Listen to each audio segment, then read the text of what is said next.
Good morning, everybody, and welcome to the Celtic Way Morning Briefing Live. It's Wednesday, November 30. I'm Tony Haggerty at Haggerty10 Twitter handle. You all know that by now. And I'm joined today by Aidan Macdonald at Aidan C. Macdonald. Good morning, Aidan. How are we? I'm good, Tony. How are you? I'm good. Some background noise there where you are, Aidan. Hear that? Excellent. Yes, indeed, I'm all well and dandy. So before we do anything, guys, need to draw your attention to the strap line running along the bottom. It's the last day for the Black Friday offer. It ends midnight tonight. Big push for this, guys. It's £1 for 6 months of full access to everything that we write on the website. You can get access to the pods as well, the briefings, but you know that anyway. And all you have to do is hit a button, www.celticway.co.uk/subscribe. Now, Aidan, there's all sorts of stuff on the website, isn't there? There's statistical data analysis, there's big interviews, there's features, there's columns, there's something there for everybody, sometimes nostalgic pieces. It's all up there on the web, isn't it, Aidan? £1 for 6 months of full access to everything on the web. Can't say fairer than that. What a deal that is, Aidan. And it ends at midnight tonight. So, guys, hit that button, www.celticway.co.uk/subscribe. And we thank you to all the subscribers who have already done that, Aidan. Yeah, the intake's been really good in terms of subscribers with the Black Friday deal. So, we really appreciate it. And as you mentioned there, Tony, there's plenty of content covering Celtic from all sorts of different angles, tactics, scouting, interviews, features. So, yeah, if you're not already subscribed, we'd recommend getting in about it. Yes, we recommend getting in about it. You heard it there from Aidan. That's exactly what to do, guys. Get in about it. Pure poetry there, Tony. Pure poetry. Yes, that. Pure poetry. and there's even some stuff from me, Aidan. I'll couch you by saying that as well. Yeah, indeed. Now, Aidan, Celtic never stops.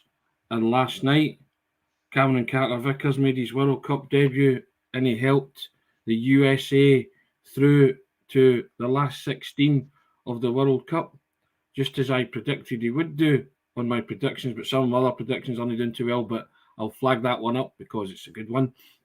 But he came into the team, Aidan, and Greg Berhalter said this.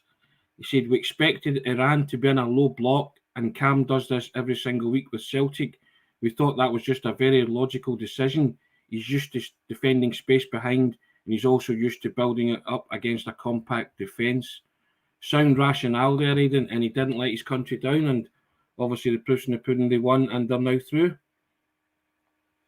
Yeah, it was a good performance from the USA overall, and Carter-Vickers was an important part of that in terms of taking the ball from the back, progressing it quickly. And it's not really a surprise when you hear the manager's comments that's why he was selected, because he's used to playing that style. So overall, it was impressive from both him and the American national team. I think just in terms of World Cup predictions, Tony, I wouldn't worry too much about them not coming through because mine have been miles off it so far. So. Yeah, Helen Feeks comes in and says Cameron Carter-Vickers had a cracking game. Andrew Gallia also comes in and says, "Look, he looked very good." Yossarian says he was solid. Lots of people agreeing. Kevin Ferrier saying, "What an appearance at his first World game. He's got to be worth 30 million now." Robert Gibson saying Cameron Carter-Vickers was a rock for the USA at the back. Makes you wonder why he wasn't at it from the start. So there you go. And David Ferguson comes in and says this: "He was immense last night, but please, can no one be selling him today?" There you go, Aidan. All sorts of comments here, but most of them in praise of the big man, saying he had a solid debut. He was outstanding. And the USA are through, so that's all he was brought in to do a job. He has clearly did that job, and USA are smiling today. Yeah, it was just, without repeating myself, it was a really good performance from Carter-Vickers, and from every aspect, really, defensive and attacking wise, he was a really important part. And after that first game, obviously when they drew one each with Wales and the American defence didn't play that well, it was a surprise that he then didn't come in against England, but obviously they got the point in that game, so they'll feel justified in their selection. But overall, it was really positive, and it's good to see at the moment at least one player going through to the round of 16. Yes. Now here's a tongue-in-cheek one from David Ferguson to your old dad here. You still write pieces, Tony? Thought you were just a global jet setter. That background and tells you that I'm back on terra firma, doesn't it? That the global jet setting has ended for the time being. Yes, I do still write pieces. There you go. Did write a lot when I was away, so hopefully you caught that on the site. But yeah, Wang Critter comes in and says CCV is one of the stars of the show. Now, if I'm writing a headline, Aidan, I would be saying a star in the stars and stripes, that kind of thing, So big Cameron doing himself justice on the international scene. But to be fair, he's top of our TCW player rankings, power rankings at the minute, and we kid on, we call him CCV 8, CCV 9, but he's just continuing that club for him, isn't he? And he's taking it into the international level, and he's taking it to the biggest stage of all, the World Cup. Yeah, he's moved up a completely different level this season, in my opinion, Carter-Vickers. He was obviously excellent in the Ange Postecoglou's sort of opening campaign, but I think he's been really good this year in terms of maybe even contributing a bit more on ball progression as well. I think he's been superb, and obviously that is going to unfortunately lead to him getting links with,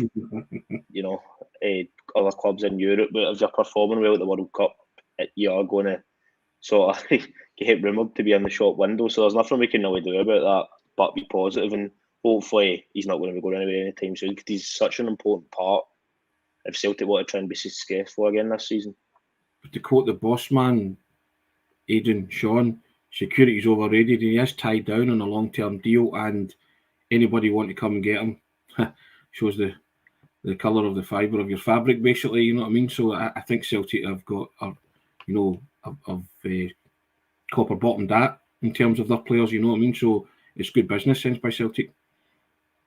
Yeah, I mean, the club's in a very strong negotiating position, and a lot of their players, as we've also discussed at length over the last few months, really, since the end of the summer transfer window, players like Carter-Vickers, they only signed permanently this year.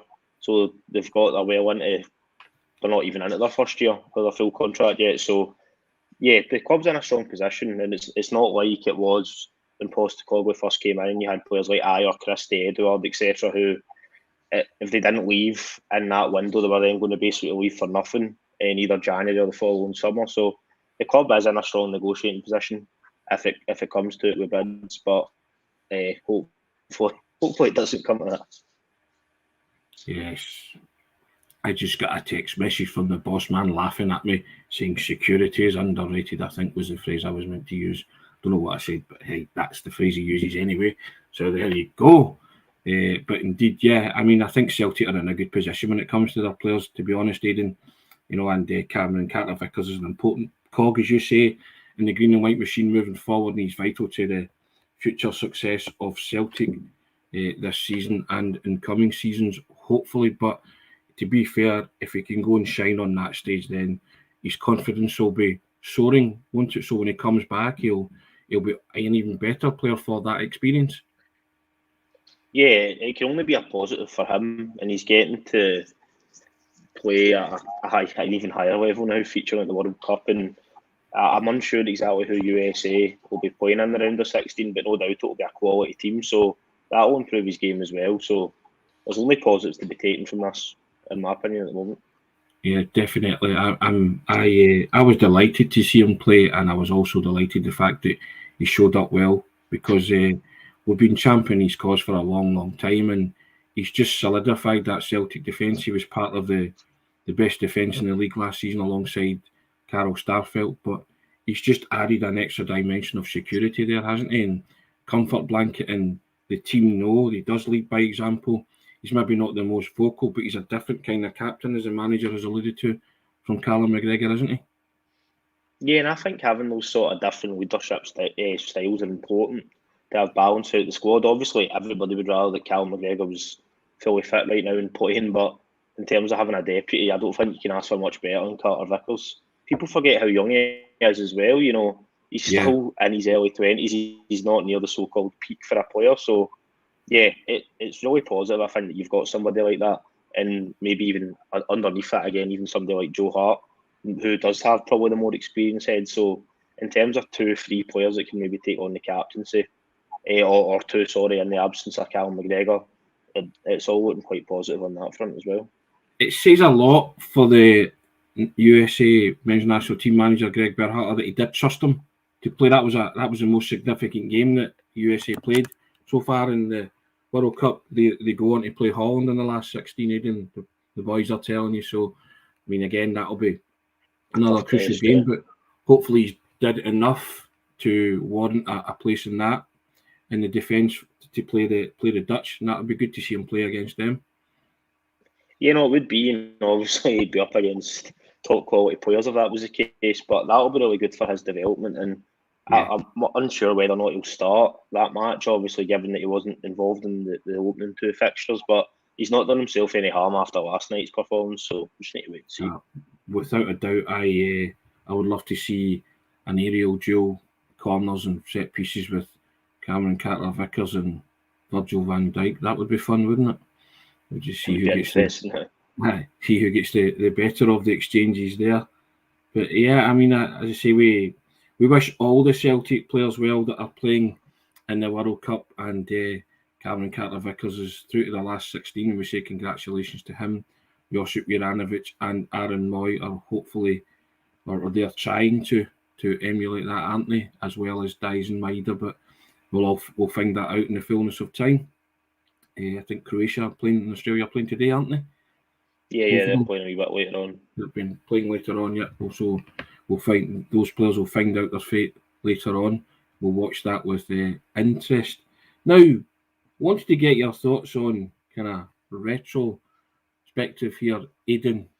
Today, 30th of November, might rings a bell with some Celtic fans. It's 25 years today since Celtic beat Dundee United 3-0 in the League Cup final. Wim Jansen's first trophy as a Celtic boss, and that was a kind of catalyst for Celtic to go on and shatter Rangers' bid for 10 in a row. Lots of players say that day proved that Celtic could be winners, and it turned out they went on to win the title that season under Wim, and his one and only season at the club. Sadly, Wim's recently passed away, which is an absolute shame. But 30 years ago, fondly remembered, Aidan, for that season, Celtic did the League Cup double, and I think at the end of it, the Celtic fans took the Oasis song "Roll With It" to their hearts because they played it, and it became a bit of an anthem for the club around about that time. But I wanted to get your perspective on it, because I don't think you were around at that time, were you, Aidan, or just around, or? It was a bit before my time, Tony, to be honest. But obviously, it was an important moment. It was I've heard plenty of stories about it, etc. It was an important moment in the club's history, obviously.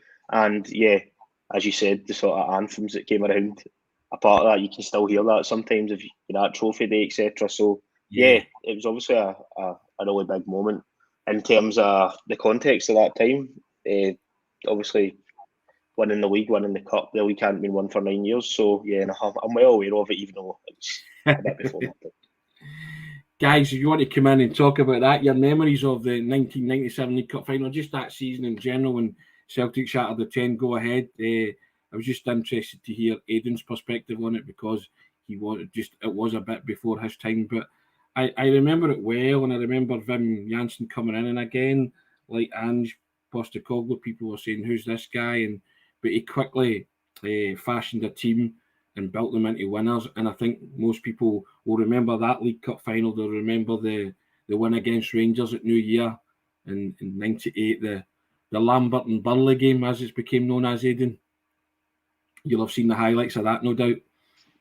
Yeah, it was Paul Lambert's goal was probably one of the best I've actually seen, to be fair. Just in terms of general highlights from a match, it was an absolute screamer. So yeah, many important moments from that season that obviously I'm well aware of. And that was Paul Lambert's first ever goal for Celtic, funnily enough. Not a bad way to open your account for the Hoops, eh? No, not bad at all, to be fair. Robert Gibson comes in and says, Wim the Tim had better hair than Jota. There you go, Aidan. What say you to that? Did Wim Jansen have better hair than Jota? No are you on board with comment. That's what I'll say. Michael Duffin comes in. Larsson's first touch, he gave the ball away to Chick Charnley, and he scored a screamer. He did indeed. Celtic lost 2-1 at Easter Road to Hibernian, and lots of people made snap judgments about Henrik Larsson right there and then, Aidan. Oh dear, oh dear. I know. I can only imagine what it would have been like if Twitter and that had been around then, Tony, after that game. But I suppose it's all relative at the time to an extent. But. Yeah, well, the addendum to that is 242 goals, 315 games for Celtic, 650 grand. Wim Janssen's gift to Celtic, arguably the greatest transfer piece of business in Celtic's history, and a player who's just won the hearts and minds of the Celtic faithful and of a certain generation. He's the finest Celtic player they've ever seen live. Can't argue with those kind of sentiments, Aidan. Henrik Larsson was a phenomenon, and Wim, as Kevin Ferrier says, Wim and Murdo were brilliant that season. They did they were just a machine that season. You know, they just kept going and refused to buckle, Aidan, despite the fact that it was everything was riding on it. Such a crucial title success. Yeah, it was, and it obviously shows you the mentality that Janssen and the coaching staff around about at that time were able to install. Sort of how sort of steely that would have had to have been given the circumstances of the sort of previous 9 seasons. So, yeah, it was obviously massive. I mean, nobody needs me to tell them that, how important it was. So, yeah, no doubt about that, Tony. I might have told this story before, but I'll tell it again. I described every one of Henrik Larsson's goals for a daily record pull-out, all 242 of them. And I went to a function, and I was got very friendly with Alan Stubbs, who was a Hibs manager at the time. I covered Hibs a lot when I was working for the paper, and he was sitting beside Henrik, and I thought, it's now or never. And I went up to Henrik, and I went up to Alan Stubbs, and I said, could you introduce me to the Magnificent Seven, which he duly did. And it was kind of right, Stubbs, you've done your bit, I'll do this. Felt sorry for Alan Stubbs, actually. And I asked Henrik to sign the copy that I'd brought in, and he kind of looked, and he went, oh yeah, I remember this. He said, yeah. And so I unmasked myself as the author, and he kindly signed every page. And as I turned to leave and say thank you to Stubbsy, he was reading bits of the thing to Alan Stubbs, and he just sort of said, I remember that hat trick at Tynecastle. And then he just kind of went, poor Bert Conterman. And he just kind of, and him and Stubbs kind of laughed, you know. And and it was just one of those kind of surreal moments that you have, and I was always very grateful, and it was a wonderful souvenir. And the addendum to that is that my boss at the time, a guy called Ian Scott, who was in the Daily Record, he'd said to me to describe all these goals for the pull-out, and it took forever. And he said, trust me, you'll love it. He said, one day you'll thank me for it, and you'll have a priceless souvenir. And he was right. And Ian's sadly no longer with us. And I always think of that moment of inspiration that Ian had and bestowed it upon me and told me to do that. And I do have a wonderful souvenir, and it's something that kind of money can't buy, you know. And I'm always fortunate and feel privileged at the fact that you get to do that. But I always kind of salute Ian, and Ian was let's just say didn't support the green and white from Glasgow, but he was a cracking guy nevertheless, and a wonderful operator and a great boss. And I always think of that, and I always think of Ian when I look at it. But yeah, I mean that's kind of souvenir from that kind of season and in Henrik's time. And I think a lot of Celtic supporters, that title's cherished because of that, Aidan, because of what it meant to a lot of people.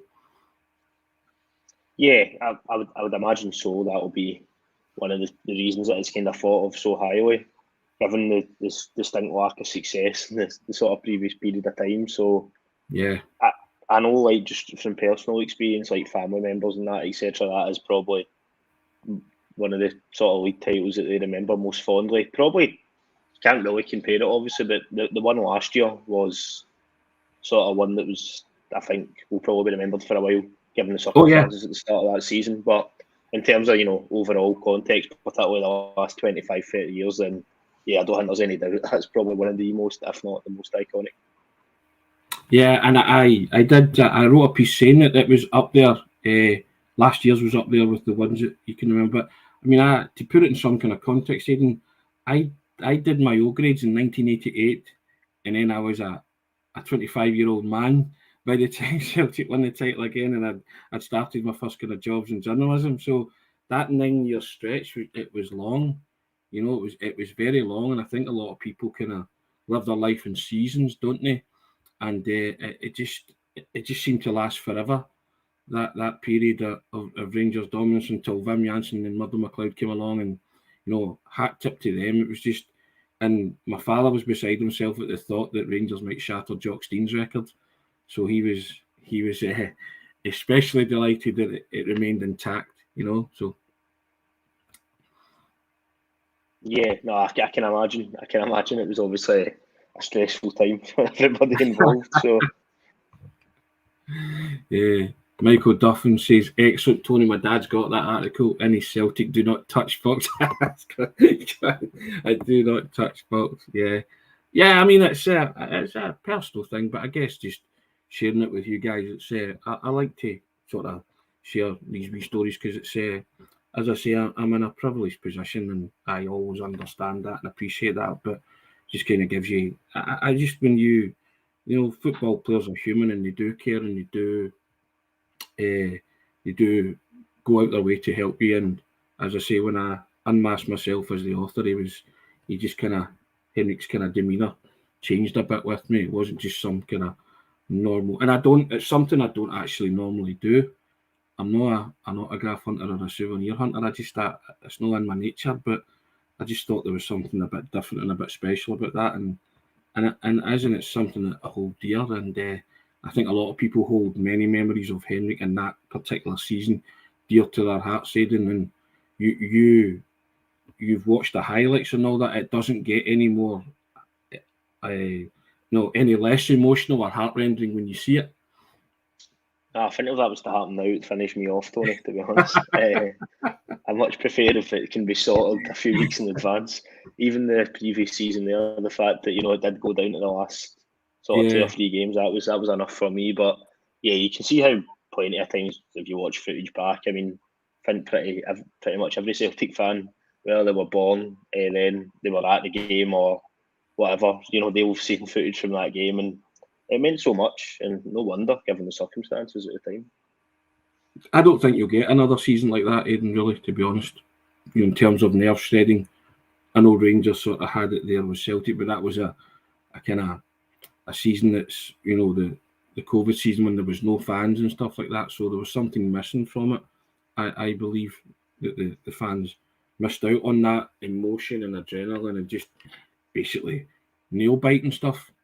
Even then, there wasn't really the nerves, given the fact that unfortunately the league was finished in about November or something like that. So yeah, of course. Yeah, unlike '98 when it went down to the end, and it's funny that Harold brought back not one of Celtic's greatest ever players, but he provided one of Celtic's greatest ever moments, Aidan, and he'll be forever revered for that. And he wasn't there that long, but everybody still remembers that. They remember the fact that he missed a lot of chances, but he didn't miss when it mattered.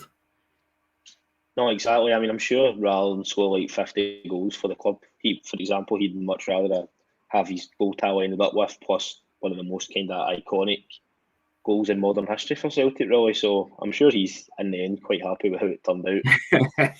It's not the worst thing to be remembered for, is it? Definitely not. Now, bringing it back to modern day, Aidan, Alistair Johnston, the transfer seems to be moving on apace, and it looks like that he will be coming in. Things moving ahead quickly. The reports of he's had a medical and all that while he's over there, so it just seems to be a matter of dotting the I's and crossing the T's, as they say, on this particular deal. But you happy with that? Me and Sean were talking about yesterday Celtic acting like a big club, getting their business done early, all that kind of stuff. So all the signs there are positive for you. Yeah, no, I'm really happy with the signing. From what I've seen in terms of reading through, obviously Stuart Ross's scouting report that he did on him, which was really, really detailed, and which I would recommend anybody that's a subscriber going to have a look at that, because it basically breaks down he's sort of everything he done well in his 39 games in the MLS in the season that's just finished. And when I've seen him in the 2 World Cup games, particularly the first game against Belgium, even though Canada lost, he was a real bright spark for them, and he showed plenty of the traits that I think is the reasons that Postecoglou signed him, in terms of getting forward, almost becoming like an extra midfielder in the middle of the park, being strong in the tackle, duels, progressing the ball really well. So I think it's positive, Tony, and I know there's maybe the caveat for some people that does that mean Juranovic was leaving. We don't know. We're not privy to that sort of information. Only time will tell. But I think regardless of Juranovic is moving on, it's positive that you've got the player in as early as possible rather than waiting right to the end of the transfer window, so you can bed them in really from just after the January transfer window opens. Or if it's a case of a bit like with Tom Roderick and Matt O'Reilly last year, it sort of transpired the way Postecoglou was talking later on that they knew Roderick was going to be away come the summer, and he wanted to get O'Reilly in quite early so he could sort of bed them in while still having Roderick there, so O'Reilly didn't have to play all the time. Obviously, it turned out with Matt O'Reilly, he was such a good player that he did kind of just play all the time. So I don't know if Johnston's going to have that sort of instant impact, but even if it's a case of Juranovic is still there for 6 months till the summer and he's able to learn a bit from him, etc., I think it's positive either way, because like you've got Ralston as well in there in terms of cover. So no, it is conducting your business like a big club, as the manager said, and it does tie in with what Postecoglou was saying in one of his recent press conferences. I think it might have been before the Ross County game. He was just basically saying that a good chunk of the transfer business is already done, and he's thinking about the summer window. The summer window, yeah. Now, the looks as if they've brought in 2. Aidan, do you see them bringing in any more? That's a killer question, to be fair, Tony. Yeah.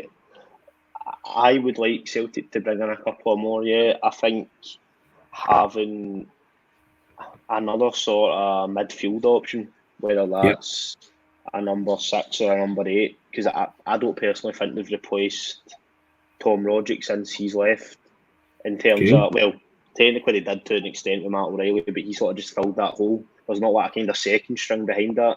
Sure. In my opinion, I know you've got David Turnbull, I know you've got Aaron Moy, who have both contributed a lot this season, but in terms of that sort of playmaker style that Roderick was, and I know it's not going to be easy to get, unfortunately, a player like that, it's probably going to be outside Celtic's budget. If you just put them at their peak, it would need to be like a younger player, or maybe somebody that was sort of the end of their peak years. But I think somebody like that would be an option, Tony. But I do understand that the manager might not view that as like a priority, given the 4 players you've got in there, and the fact that when Callum McGregor comes back, if there's a game that the manager's wanting to play Abdelgard or he's wanting to put O'Reilly back to the 6, McGregor can then go forward.